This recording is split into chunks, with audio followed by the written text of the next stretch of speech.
Эми өткөндө мунапыс боюнча барыңыздар көрдүңүздөр, 14 жылга камалган $100,000 менен Арпачиев. Аида Жеңишбекова Салянованын орун басары болчу. Мунапыс менен чыгып кетти. Бул не деген нерсе?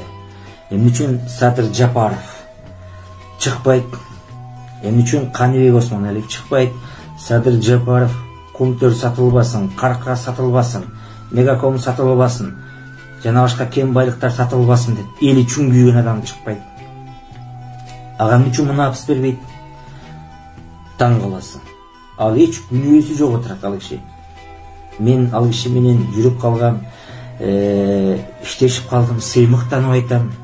Ал киши менен жүргөнүмө, ал таза киши. Кыргызстанда 3 киши президент болуп турган болсо, ошонун бирөөсү ошол киши, мамлекетти оңдой тургандардын бирөөсү ошол Садыр Жапаров.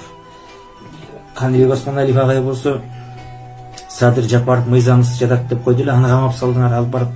Бул не деген акмакчылык?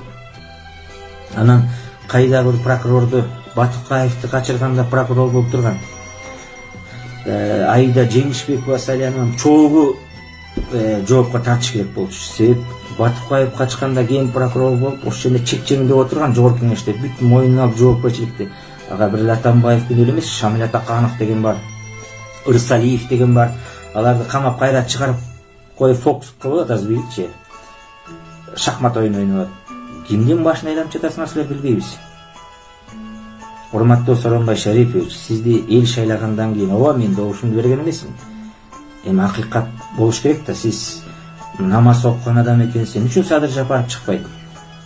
Анын башына салганды Кудай башка ишке салбасын. Атасы көзөттү, апасы көзөттү, баласы көзөттү.